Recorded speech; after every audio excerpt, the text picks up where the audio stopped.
రోజు పరిశుద్ధ లేఖనం గురించి మనం విషయాలు నేర్చుకున్నాం. యెషయా గ్రంథము 55వ అధ్యాయము 6వ వచనాన్ని చదువుదాం. యెషయా గ్రంథము 55:6. యెహోవా మీకు దొరుకు కాలమందు ఆయనను వెదకుడి, ఆయన సమీపంగా ఉండగా ఆయనను వేడుకొనుడి. స్తోత్రం. హల్లెలూయా. చిన్న ప్రార్థన చేసుకున్నాం. పరిశుద్ధుడా, మహోన్నతుడా, గొప్ప దేవుడా ఉన్నవాడని వందనాలు. స్తోత్రాలయ్య. రాత్రికాల సమయంలో చదవబడినటువంటి లేఖన భాగాన్ని మీరు దీవించండి, ఆశీర్వదించండి. బిడ్డకు అర్థమయ్యే రీతిలో వివరించినట్లుగా నీ జ్ఞానం దయచేయండి ప్రభా. నీ పరలోక మార్గాలను రాత్రి మీరు బయలుపరచండి. మీరు మాట్లాడి సహాయం చేసి మనం కోరుకోమని యేసునామమున అడుగుతున్నాను తండ్రి. ఆమేన్. చదువుదాం. మళ్ళా చదువుదాం. యెషయా గ్రంథం 55:6 వచనం. యెహోవా మీకు దొరుకు కాలమందు ఆయనను వెదకడి, ఆయన సమీపంలో ఉండగా ఆయనను వేడుకొనండి. హల్లెలూయా. యెహోవా మీకు దొరుకు కాలమందు ఆయనను వెదకండి. ఆయన మీకు ఎప్పుడు దొరుకుతాడు? దేవుడు మనకి ఎప్పుడు దొరుకుతాడండి? ఆయన ఎప్పుడు ఎప్పుడు వెతుకుతారంటండి? ఆయన ఎక్కువగా ఎప్పుడు వెతుకుతారో తెలుసా? ఆపదలో ఉన్నప్పుడు వెతుకుతారంటండి. ఆపద వచ్చినప్పుడు ఆయనను వెతుకుతారంట. మామూలుగా అన్నీ మంచిగా ఉంటే, అంతా బాగుంటే దేవుని వెతుకుతారా? వెతకరు. ఎప్పుడు వెతుకుతారంట? మరి ఆపదలో ఉన్నప్పుడు అండి. ఆయన మీకు సమీపంగా ఉన్నాడు కనుక ఎప్పుడు వెతకాలి? ఆయనే సమీపంగా ఉన్నప్పుడు వెతకాలి. తర్వాత సమీపంగా ఉన్నప్పుడు ఆయన సమీపంగా ఉన్నప్పుడు ఏం చేయాలంటే ఆయనను వెతకాలండి. కానీ ఆయన మనం వెతకడం మానేసి ఏం వెతుకుతున్నాం? ఈ లోకంలో ఉన్నటువంటి చెడుని వెతుక్కుంటున్నాం, కానీ దేవుని మాత్రం మనం వెతకలేకపోతున్నాం అండి. హల్లెలూయా. దేవుణ్ణి వెతికితే ఆయన మనకి ఏం చేస్తాడంటండి? దొరుకుతాడంట. వెతికేవానికి దొరుకుతాడంట. మరి ఎవరైనా వెతుకుతున్నారా? ఎవరు ఆయన వెతికేవారు కనబడట్లా.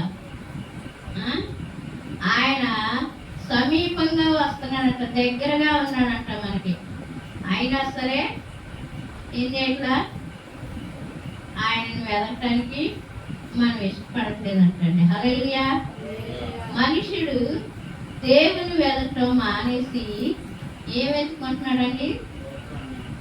లోకంలో ఉన్నటువంటి చెడును వెతుకుతూ ఉన్నాడంట. కీర్తన 14:2 వచనాన్ని చదువుతాము. కీర్తన 14:2. కీర్తన 14:2. వివేకము కలిగి దేవుని వెతకువారు కలరేమో అని యెహోవా ఆకాశము నుండి చూచి నరులను పరిశీలించెను. హల్లెలూయా. ఏం చేస్తున్నాడంటండి? జ్ఞానం కలిగి, ఎవరైనా జ్ఞానం కలిగి, తెలివి కలిగి ఏం చేస్తారంట?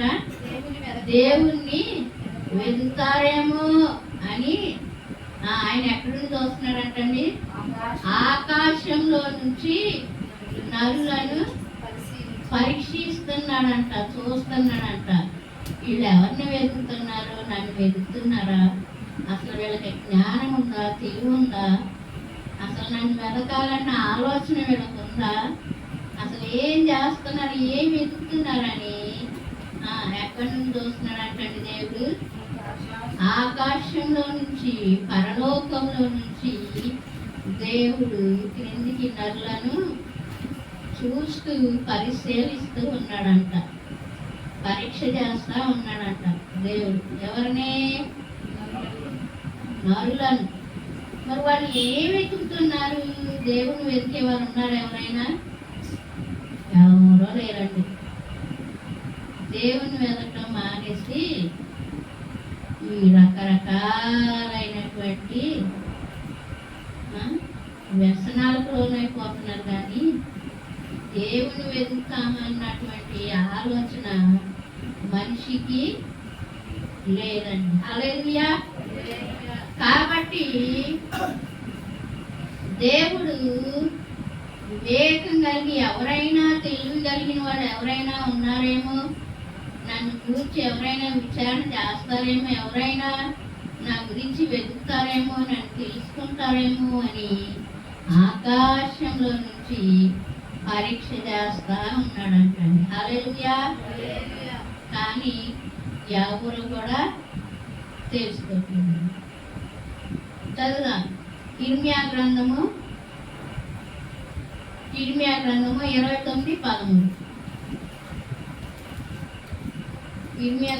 29:13. మీరు నన్ను వెదకిన ఎడల పూర్ణ మనస్సుతో నన్ను గూర్చి విచారణ చేయునెడల మీరు నన్ను కనుగొందురు. హల్లెలూయా. ఎట్లా విచారణ చేయాలంటండి? మీరు నన్ను వెతికిన ఎడల, వెతకాలని ఆలోచన కలిగిన ఎడల, ఎలా వెతకాలి? పూర్ణ మనసుతో నన్ను కూర్చి విచారణ చేసిన ఎడల ఏం చేస్తారంట? నన్ను కనుగొందురు. ఎవరైనా విచారణ చేసేవారు ఉన్నారా? పూర్ణ మనసుతో వెతికేవారు ఎవరైనా ఉన్నారా? పూర్ణ బలంతో వెతికేవారు ఎవరైనా ఉన్నారా? ఒకవేళ వెతికితే కనుక ఆయన అంట దొరికే దేవుడు అంటండి. హల్లెలూయా. వెతకటం మానేసి చాలా మంది ఏం చేస్తున్నారు తెలుసా? దూషిస్తున్నారు కదండి. ఈ అంచె దినాలలో జరిగేటటువంటి ఈ యొక్క విపత్తుల వల్ల దేవునికి ఇచ్చుకునే వాళ్ళు లేరంటారా? చాలా మంది ఉన్నారు. ఆయనను వెతకటం మానేసి, ఆయనను ఆశ్రయించడం మానేసి తిట్టుకునే వాళ్ళు, దూషించే వాళ్ళు చాలా మంది ఉన్నారు. హల్లెలూయా. చదువుదాం. విలాప వాక్యములు 3వ అధ్యాయము 25వ వచనం చదువుదాం. విలాప వాక్యములు 3:25.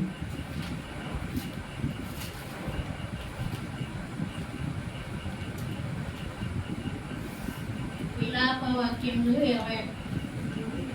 3వ అధ్యాయం 25వ.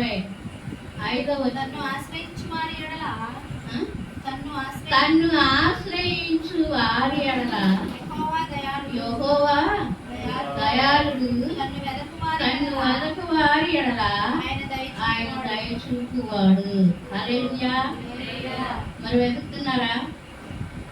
తన్ను ఆశ్రయిస్తున్నారా? దేవుడిని ఎవరైనా ఆశ్రయించేవారు ఉన్నారా? ఎవరైనా కనుగొనేవారు ఉన్నారా? ఎవరైనా ఒకవేళ ఆశ్రయించిన ఎడల యెహోవా ఎవరంటండి? దేవుడు ఏం చేస్తాడంటండి? దయాళుడు, దయ చూపేవాడై ఉన్నాడు, ప్రేమ కలిగినటువంటి దేవుడై ఉన్నాడండి. హల్లెలూయా. ఆయనను ఏం చేయాలి? ఇప్పుడు ఆశ్రయించాలి. తను వెతికిన వారి ఎడల ఆయన ఏం చేస్తాడంట? దయ చూపే దేవుడు అండి. హల్లెలూయా. ఎవరు కూడా ఆయన దయని కోరుకోవట్లేదు, ఆయన ప్రేమను ఎవరు కోరుకోవట్లేదు. రోజు రోజుకి ఆయన ప్రేమకు దూరం అయిపోతున్నారు. కానీ ఎవరు కూడా ఆయనకు దగ్గర అవ్వాలనేటటువంటి ఆలోచన ఎవరికి కూడా లేదు. హల్లెలూయా. కానీ దేవుని యొక్క వాక్యం అయితే ఏం చెప్తుందంటే, ఆయనను ఆశ్రయించే వారికి, ఆయనను వెతికే వారికి ఆయన దయ చూపించేవాడు, ప్రేమ చూపించేవాడు. ఓదార్చేవాడు, జాలుపడేవాడని ఆయన వాక్యము తెలియజేస్తూ ఉంది. హల్లెలూయా. చదువుదాం చూడండి. కీర్తన 103:4 చదువుదాం. కీర్తన సమాధిలో నుండి ఆ? సమాధిలో నుండి 105. కీర్తన 105. యెహోవాను వెదకుడి, ఆ, ఆయన పదములు వెదకుడి, ఆ, ఆయన సన్నిధిని నిత్యము వెదకుడి. ఎవరు వెదకాలంటండి? యెహోవాను వెదకుడి, ఆయన బలమును వెదకుడి, నిత్యము ఆయన సన్నిధిని అసలు వెతికేవారు ఎవరైనా ఉన్నారా? ఆయన సన్నిధిలో కనబడాలని ఎవరైనా ఆశ కలిగి ఉన్నారా? ఆయన సన్నిధికి నేను ఎప్పుడు వెళ్ళాలని ఆశ ఎవరికైనా ఉందండి? ఆయన సన్నిధిని ఏం చేయాలంట? నిత్యం కూడా వెతకాలంట. ప్రతిరోజు కూడా ఆయన సన్నిధిని వెతకాలండి. ప్రతిరోజు కూడా ఆయన సన్నిధిని వెతకాలి. అసలు ఆయన సన్నిధిని వెతికేవారు ఎవరు కూడా లోకంలో లేనే లేదు. హల్లెలూయా.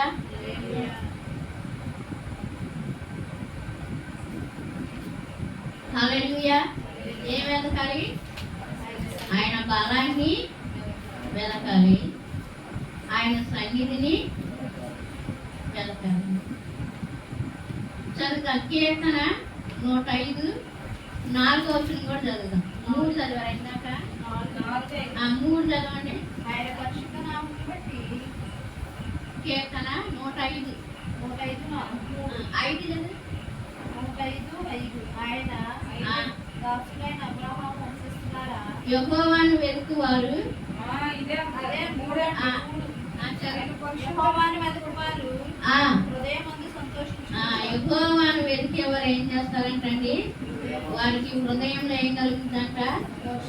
సంతోషం కలుగుతుందంటండి. హల్లెలూయా. అసలు ఆ సంతోషము మనకి ఎక్కడా కూడా దొరకదు కదా. దేవుల్లో ఉన్న సంతోషం బయట మనకు దొరుకుతుందా? దొరకదు. ఆయన సన్నిధిలోనంట సంపూర్ణ సంతోషం ఉన్నట్టండి. హల్లెలూయా. ఏముందంట ఆయన సన్నిధిలో? సంపూర్ణ సంతోషం. ఆయన వెతికే వారి హృదయంలో సంతోషము కలుగును. ఆయన వెతకడం ద్వారా మనకు సంతోషమే కానీ నష్టమేమి కూడా లేదు. చాలా మంది సంతోషం కొరకు వెతుకుతూ ఉంటారు కదా. కొన్ని స్థలాలకు వెళ్తారు, కానీ ఆ సంతోషం ఎంతసేపు ఉంటుంది అంటారు? అక్కడ ఉన్న అంతసేపు మాత్రమే. అది నిజమైన సంతోషం కాదు, తాత్కాలికమైన సంతోషం. నిజమైన సంతోషం ఎక్కడ దొరుకుతుందంటే దేవుని యొక్క సన్నిధిలో, దేవుని యొక్క మందిరంలో, దేవుని యొక్క రాజ్యంలో సంపూర్ణ సంతోషం మనకి దొరుకుతుందన్నమాట. హల్లెలూయా. యెహోవాను వెతుకువారు ఏం చేస్తారు? హృదయమందు సంతోషంగా ఉంటారంట. హల్లెలూయా. కాబట్టి మనకు సంతోషం కావాలంటే ఎక్కడికి రావాలండి? దేవుని సన్నిధికి రావాలి, ఆయన రాజ్యానికి రావాలి, ఆయన యొక్క మందిరానికి రావాలి. హల్లెలూయా. దేవుని మందిరానికి వస్తే మనకున్న బాధంతా, దిగులంతా, చింతంతా కూడా పోయి ఏమొస్తుంది? మనకే సంతోషం వస్తుందంట. హల్లెలూయా. చదువుదాం. కీర్తన 69:32 చదువుదాం. కీర్తన 69:32. బాధపడి వారు ఆ దాన్ని చూసి సంతోషించుదురు. ఆ దేవుని వెతుకువారులారా, మీ ప్రాణములు తెప్పరులను. బాధలో ఉన్న వారికి ఏం కలుగుతుందంటండి? సంతోషం కలుగుతుందంట. ఆ, బాధలో ఉన్న వారి యొక్క హృదయాలు ఏమైపోతాయంటండి? తెప్పరిల్లుతాయంట. హల్లెలూయా. తెప్పరిల్లటం అంటే ఏంటి? బాధల నుంచి సంతోషంలోకి రావడం. ఆ బాధలో నుంచి కొంత దాన్ని ఏమంటారు, బాధలో ఉన్నటువంటి వారికి సంతోషం వస్తే ఏం చేస్తారు? చాలా సంతోషంగా ఉంటారు. ఎందుకో తెలియలేని ఆనందం, తెలియరాని సంతోషం అన్నట్టుగా ఏం జరిగిందో కూడా వాళ్ళకే అర్థం కలుగుతారు. వారి యొక్క ప్రాణాలకి ఏం కలుగుతా ఉందంటండి? వాళ్ళ ప్రాణాలు ఏం చేస్తాయంట? తెప్పరిల్లుకుంటాయంట. అంటే నిరాశలో నిస్పృహలో ఉన్నటువంటి వారికి ఏం కలుగుతుంది? నెమ్మది కదా. దేవుని వెదకడం ద్వారా ఏం కలుగుతుంది? నెమ్మది కలుగుతా ఉందంట. చదువుతా ఇంకా, నిన్ను వెతుకు వారందరూ, ఇక్కడ చదవండి కీర్తన, సరే కీర్తన 70 కీర్తన 4వ వచనాన్ని చదువు. నిన్ను వెతుకు వారందరూ నిన్ను గూర్చి ఉత్సహించి సంతోషించుగాక. హల్లెలూయా. ఎవరిని వెతికేవారండి? దేవుని వెతికేవారు ఏం చేస్తారంట? సంతోషించి ఉత్సాహిస్తా ఉంటారంటండి. హల్లెలూయా. దేవుని సన్నిధిలో ఎంత సంతోషమో, ఎంత ఆనందమో కదా. ఈ ఆనందం మనకు బయట దొరుకుతుందా? ఈ లోకంలో దొరుకుతుందా? మనకే దొరకదు. దేవునిలోనే ఈ సంతోషాన్ని, ఈ ఆనందాన్ని మనం పొందుకుంటాం అన్నమాట. హల్లెలూయా. కాబట్టి దేవుని యొక్క సన్నిధికి రావటం ద్వారా మనకు లాభమా నష్టం అంటారా? లాభమేనా? నష్టం కూడా ఉందంటారా? దేవుని సన్నిధికి రావటం ద్వారా, దేవుణ్ణి వెదకటం ద్వారా మనకేమైనా లాభమా నష్టమా?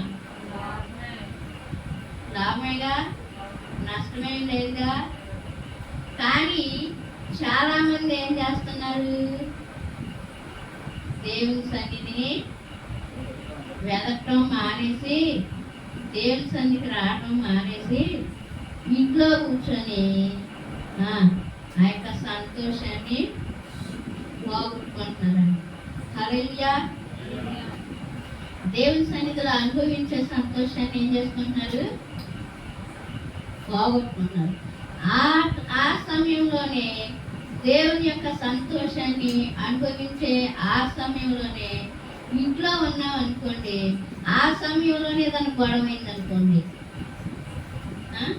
ఇంట్లో ఏదో గొడవ అవుతుందిగా, ఆ సమయంలోనే గొడవ అయింది అనుకోండి, ఏం జరిగింది?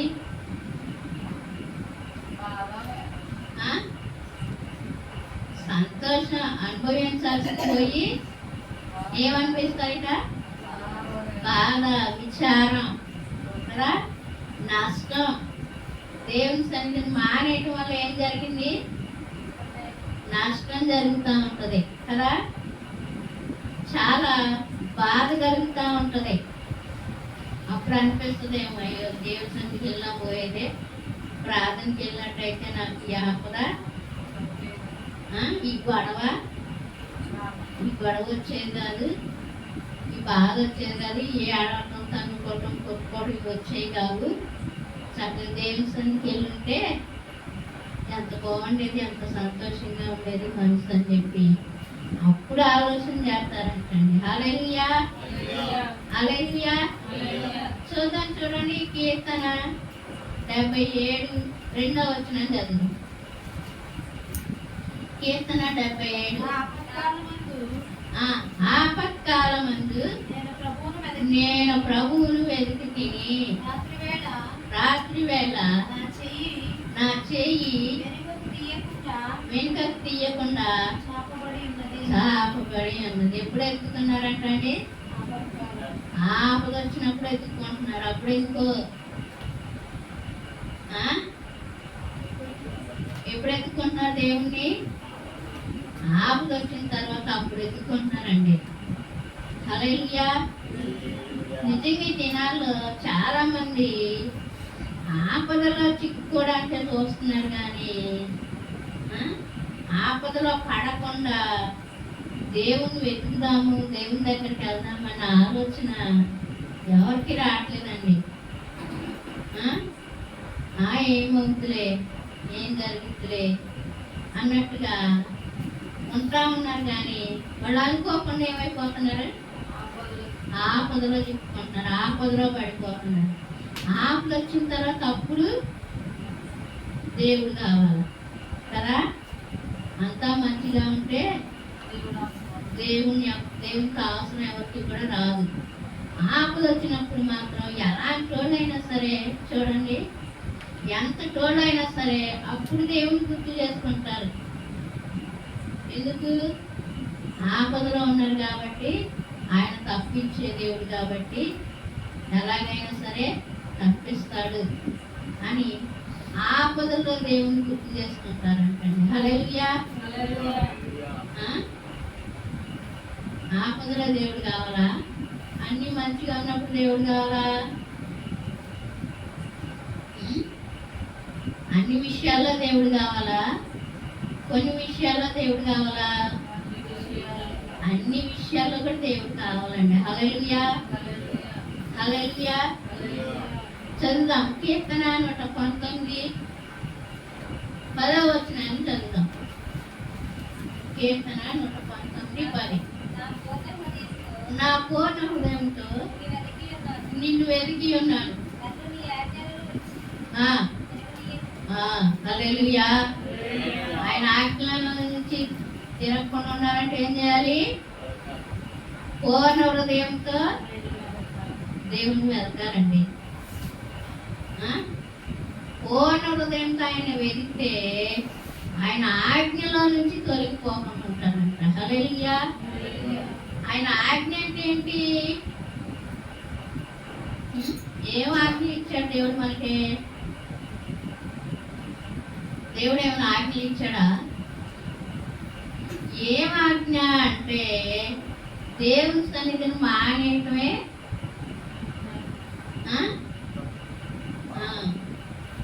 దేవుని సన్నిధికి రాకుండా ఉండటమే ఆయన ఆజ్ఞని మనం మేరటం అండి. ఆయన ఆజ్ఞ నుంచి మనం తొలగిపోయినట్టు అనమాట. ఆయన సంఘ క్రమాల్లో పాలు పంపులు పొందకుండా ఉండటమే ఆజ్ఞని మనం తిరస్కరించడం అనమాట. హల్లెలూయా. అందుకని ఆయన ఆజ్ఞలో నుంచి మనం తప్పిపోకుండా ఉండాలంటే ఏం చేయాలి? పూర్ణ హృదయంతో ఆయన్ని వెతకాలి. హల్లెలూయా. మరి వెతుకుతారా? ఆయన ఆజ్ఞలో నుంచి తప్పిపోకుండా ఉండాలంటే ఆయన ఏం చేయాలి? పూర్ణ హృదయంతో వెతకాలి, వెతికే వారిగా ఉండాలి కదా. వెతుకుతారా? మరి వెతుకుతారా? మన ఏదైనా వస్తువు బాగుంటుంటే వెతుక్కోవడం కాదు, ఏదైనా కనపడకపోతే వెతుక్కోవడం కాదు. పూర్ణ హృదయంతో వెతికితేనట్ట ఆయన ఆజ్ఞల నుంచి మనం తప్పిపోకుండా దేవుడు కాపాడుతూ ఉంటాడు. హల్లెలూయా. కాబట్టి ఆయన ఆజ్ఞలో నుంచి మనం తప్పిపోకుండా చూసుకోవాలి. ఎట్లా చూసుకోవాలి? ప్రతిరోజు కూడా ఆయన సన్నిధిని వెతుకుతూ ఉంటే, ఆయన బలాన్ని వెతుకుతూ ఉంటే, ఆయన యొక్క సంతోషాన్ని మనం వెతుకుతూ ఉంటే ఆయన ఆజ్ఞలో నుంచి మనం తప్పిపోవండి. అన్నిట్లో కూడా ముందుంటామండి. హల్లెలూయా. అన్నిట్లో కూడా ఏం చేస్తారు? ముందే ఉంటారు. ఆయన ఆజ్ఞలు కనుక ఆయన కనుక వెతకలేదనుకోండి, ఆయన ఆజ్ఞల్లో కూడా మనం ఉండలేము. ఆయన ఆజ్ఞలు మనం పాటించలేదనుకో, రూల్స్ పాటించలేదనుకో, ఆయన ఆజ్ఞను మనం విడిచిపెట్టినట్టే కదా. ఆజ్ఞ విడిచిపెట్టినట్టే కదా, పాటించలేదు కదా, మరి ఆయన వెతికినట్టేనంటారు. అప్పుడు వెతికినట్టు కానే కాదు. అందుకని పూర్ణ హృదయంతో ఆయన వెనకాలి. ఆయన ఆజ్ఞలో నుంచి మనం తప్పిపోకుండా జాగ్రత్తగా చూసుకోవాలి. హల్లెలూయా. కాబట్టి ఈ రాత్రికాల సమయంలో దేవుని యొక్క వాక్యం ఏం చెప్తుందండి? ఆయన సమీపంగా ఉన్నాడు కనుక ఏం చేయాలి? ఆయనను వెతుక్కోవాలి. ఆయన మనకు అందుబాటులో ఉన్నప్పుడే వెతుక్కోవాలి కదా. ఇప్పుడు మన ఊరు ఎవరైనా అధికారులు వచ్చారనుకోండి, వాళ్ళు మనకు దగ్గరగా వచ్చారు కదా. వాళ్ళు దగ్గరగా వచ్చారు కాబట్టి ఏం చేస్తారు? మన సమస్యలు ఏంటో ఆయన చెప్తారు కదా. ఆయన ఎక్కడో విజయవాడలో ఉండి లేకపోతే ఎక్కడో హైదరాబాద్లో ఉండి చెప్పండి మీ సమస్యలు ఏంటో చెప్పండి అని చెప్తారా? ఆయన వింటాడా? ఎప్పుడు వింటాడు? మరి మనకు దగ్గరగా వచ్చినప్పుడు, మన ఊరు వచ్చినప్పుడు మనం ఏం చెప్తుంది వింటారంట. అట్లాగే దేవుడు కూడా ఎక్కడున్నాడు? ఇప్పుడు సమీపంగా చాలా దగ్గరగా ఉన్నాడంట మనకి. మరి ఆయన దగ్గరగా ఉన్నప్పుడే మనకు ఉన్నటువంటి బాధలు, సమస్యలు అన్నీ కూడా మనం చెప్పాలి కదా. ఆయన వెతకాలి, కనుగొనాలి. ఎప్పుడైతే ఆయన కనుగొంటామో మనకి ఏమవుతుందంట? సంతోషం కలుగుతుందంట. ఆయన ఆజ్ఞలో నుంచి మనం తప్పిపోకుండా దేవుడు మనల్ని చూస్తాడనమాట. హల్లెలూయా. కాబట్టి ఆయన సమీపంగా ఉండగానే ఆయన ఏం చేయాలి? వెతకాలి. హల్లెలూయా. ఈ రాత్రి సమయంలో దేవుని యొక్క వాక్యాన్ని నేను చూపిస్తూ ఉన్నాను.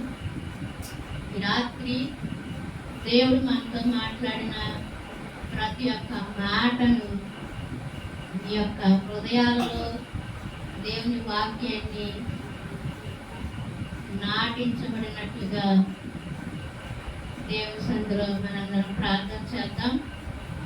ఈ వాక్యము దేవుడు తన వినికిడిలో దీవించును గాక. ప్రతి ఒక్కరు కూడా ఆయన వెదికే వారిగా ఉన్నామండి. ఆయన ఆజ్ఞల నుంచి తప్పిపోకుండా ఉండడానికి మనల్ని మనం సరి చేసుకుందాం. దేవుని సన్నిధిలో ప్రార్థన చేద్దాం. ప్రతి ఒక్కరు కూడా ప్రార్థన చేయండి.